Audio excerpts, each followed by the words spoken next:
Here is the good old 110. It is a 2024. It only has 17 hours on it by me. The original owner just used it in the pits for races and track days. For the most part, this thing's just ridden around the neighborhood following Jagger on his little razor over there. For these forks though, as you can see, these things are completely busted, completely blasted. Tons of gunk and grime has collected up here. And you can see down here where it's all been leaking and dripping. Other side over here too, you can see where all the oil is collected and all the dirt and grime is collected on it. I've never replaced the fork seals on a 110 before. However, I did do my 09 450 quite a few times actually. Here is what I've ordered to do everything with. I went ahead and just ordered some 20 weight fork oil from the factory. I think it comes with 10 weight. Here is the fork seal and dust seal kit that I picked up. It's from Tusk. Comes with literally just the new fork seals and some new dust seals. When I used to drive the fork seals into my 450, I would just wrap some electrical tape around the inner fork tube. That buildup of electrical tape drives the fork seal into place. Decided not to do that with this one. I ordered this universal Tusk fork seal driver. Not sure how well this thing will work out, but I figured it was worth a try. First thing I'm going to do is just remove this little bolt that's holding this bracket on for the front brake line. Once this slides out of there, this whole piece can just slide off of there. Next up is to remove the front wheel, so 19 over on this side and then a 14 on this side.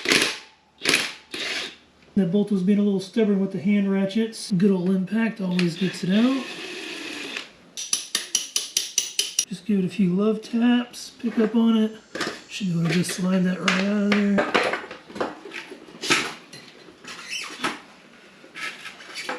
Probably should have put it on the stand before I removed the front axle. You'll have one spacer that sits in between on this side, and then over here on this side, it's just the brake, kind of give it a little twist. It'll slide up out of there. From here, I'm just going to wipe everything up. I'm going to get all this stuff cleaned up right before I take everything else off. Get this side over here. You can see all that crud that's built up right there. Once the forks are off the bike, there's no tension to hold it to actually take this out, so it's just easier to get it loose when it's on the bike. Those things are on there pretty tight. Both fork caps are loose though up top now. Next up, once both of the fork caps are loose, we're going to loosen the pinch bolts. This bottom one was pretty snug to actually loosen up. This top one wasn't near as bad. It wasn't near as tight. Once both the pinch bolts are loose, this thing will just slide right out of there. Now that the fork tube is out, I'm just going to get it set up in my vise here. I'm going to wrap it in a microfiber towel. Slide that in there just like that. Just going to go ahead and finish removing the fork cap at the top. There's a spring in there, but I don't think it's under a whole lot of tension. There we go. And take the cap off now. I'm going to dump this upside down and take that spacer out of there. There's this little washer that sits right on top of the spring in between the spacer. And here is the spring. Pump this up and down a little bit, get all the old oil out of there. Clamp it from this top side and just let it drain out the bottom. Just let that finish draining, and then I'm going to get all these parts cleaned up. One easy way to get leverage on this thing is just to use the front axle bolt and just slide it through. Now that the dampening rod bolt is loose, we can go ahead and take it all the rest of the way out. So we'll just spin this until it comes all the way out. There we go. Now that the bolt is out, I'm going to turn it upside down again and the dampening rod should fall out of there. You can see there's the dampening rod and there's a spring on the end. With the dampening rod out now, I can remove the dust seal on the outer here, and then I can remove the oil seal on the inside. After that, I should be able to separate the inner and outer fork tubes. Just going to take a little flathead screwdriver, pry this one up. Just keep pushing up all the way around and it'll pop right out of there. There is one little tiny metal clip. You can see a little piece kind of sticking out on the side. Just stick your screwdriver in there, push it out, it'll pop right out of there. I'll go ahead and take this off.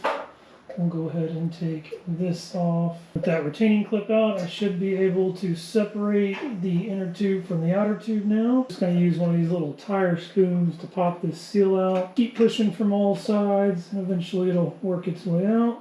Definitely figured out why these fork seals were leaking. Also, you can see there's a lot of rust on the end right there, and then right here on this retaining clip you can see where it's actually starting to rust. So this will have to be replaced, otherwise it's just going to cause more leaky seals, which really sucks because that means that I can't put everything back together today. I was really expecting it to be some dirt or dust in there, not a rusted clip. Finished taking this apart though. On this outer fork tube there is one more piece you have to take out. Tip it over. And there's this little bottoming cone. It's just another spacer that sits at the bottom. Once you get your seal out, there is one more large washer that sits right below it. And then right behind that big large washer, there is one bushing that sits just in there. If you just keep pulling around with your finger, it'll snap out of there. I did notice there is some Teflon tape on here. This Teflon tape was actually sitting right here where the dampening rod bolt goes into. It looks like somebody else has tried to service this before. There's also some scratches up here because this was not done by me. Probably somebody using a vise without a towel. It looks like they actually tried to use this silicone to seal this washer in there. I'm going to replace this with a new washer because it is pretty gunky on the other side. We'll get new parts ordered, and then once they come in, we'll get these things put back together. New parts are in. I got new clips. They are OEM. I also went ahead and bought some new inner bushings. I decided to just go ahead and replace everything. And then here are the new washers for the dampening rod bolt. Before I start putting this thing back together, I want to get everything cleaned up. I want to make sure that there's no more rust on here. So you can see that there's still some rust that's built up on the inside there. Here's some of the parts where I've actually already taken it down. If you have a Dremel or a rotary tool with a little brass brush, these work great for knocking that out and it doesn't hurt the metal.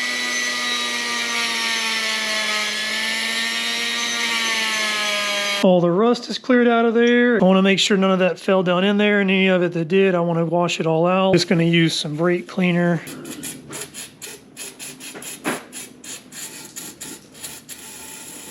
Should knock loose anything that fell down in there. Now that we've got all of our parts, everything is clean, I am going to go ahead and clean the inner fork tube. Just going to spray some of this down in here like I did the outer, and then we can start reassembly. I'll drop this inner tube in the vise just like this. Throw just a tiny bit of fork oil on this little plastic seal. I'm going to slide the dampening rod through the inner tube.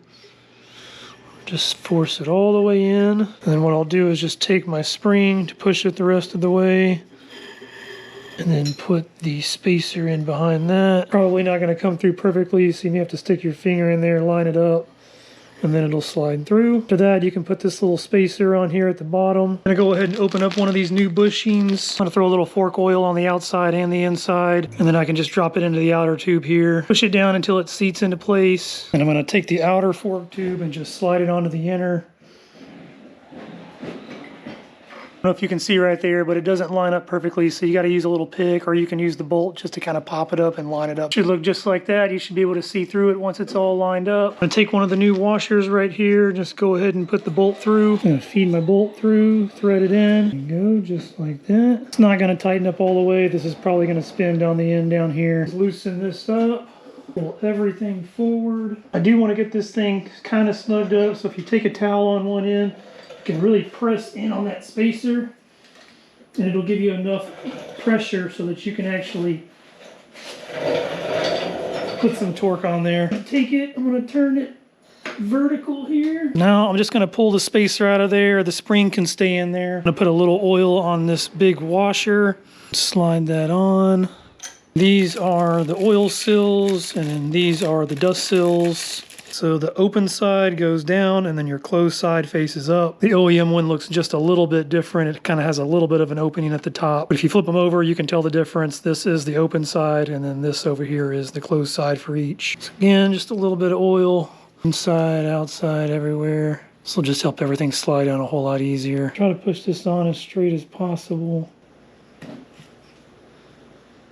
Push it down all the way. I'm going to open up the fork cell driver. As I mentioned before, it is universal, so this thing just wraps around it. And then this is the driver itself. It just wraps around the fork tube, and then this is what hits it in. You can adjust it with these screws to make it smaller or tighter, but if you just kind of squeeze the seal down in there, you can just squeeze this together and slide it down, and it'll actually stay in place. And then I should just be able to close this off right here. Pretty big gap on this thing, but I guess it shouldn't really matter as long as we hold it steady. I kind of hold the bottom down here too, even though the vice grips have it.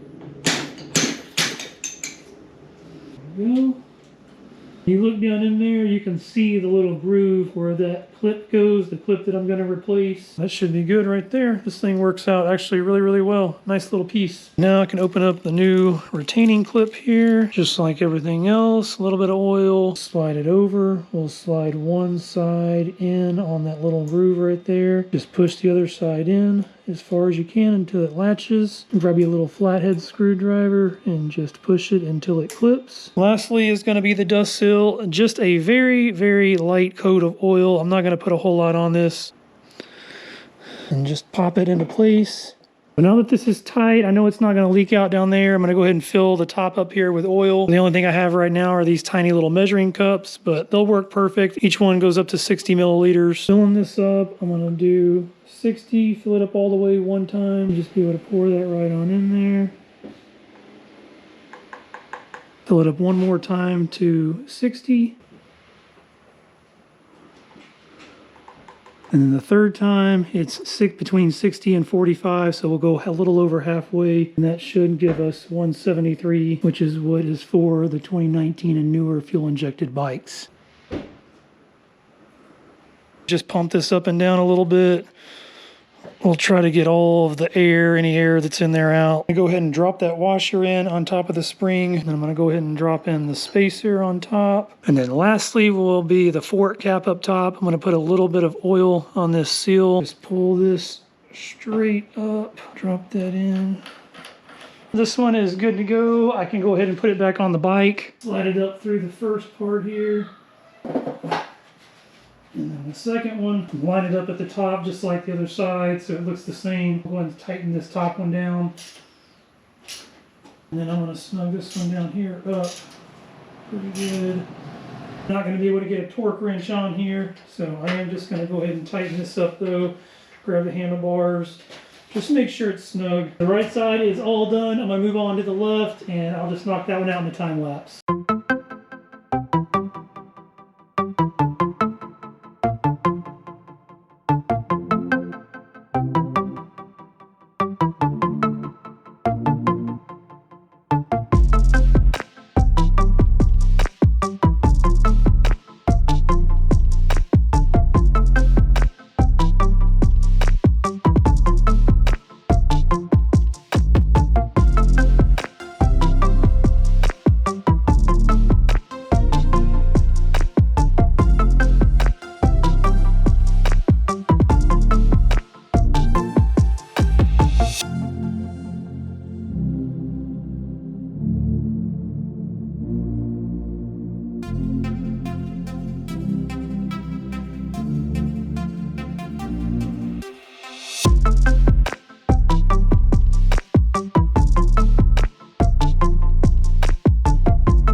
Fork seals are all finished up. Both sides are complete. Same problem, same culprit on both sides is that little retaining ring. It just rusted up and all that rust got behind the seal. You just kind of have to, I guess, make sure you stay out of the water because these dust seals don't really keep out all of the moisture. The water gets in there, it'll rust those rings again. It's all part of the fun of owning and riding dirt bikes though, right? I think now that everything is finished off, me and Jagger are going to go cruise around for a little bit and just see how everything feels.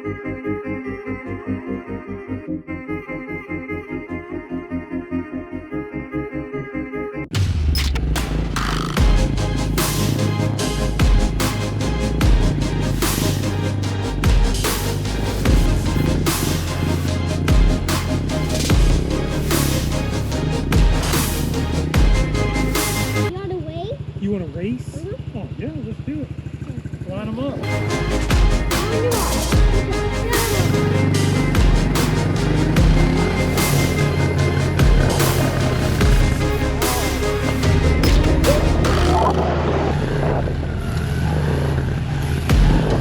Hey, now you got to turn the other way. I said, now you got to turn the other direction. So turn this way. Okay.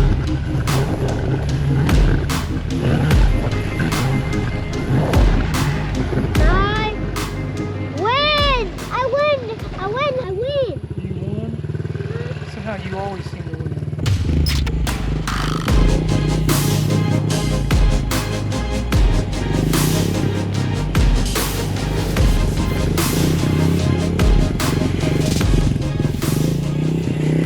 I really hope you guys enjoyed the video. If you learned something, hit that like button. If you want to see everything else going on with the channel, we ride these bikes pretty often. I'm painting a little SX500 right over there. Hit that subscribe button and I will catch you guys next time.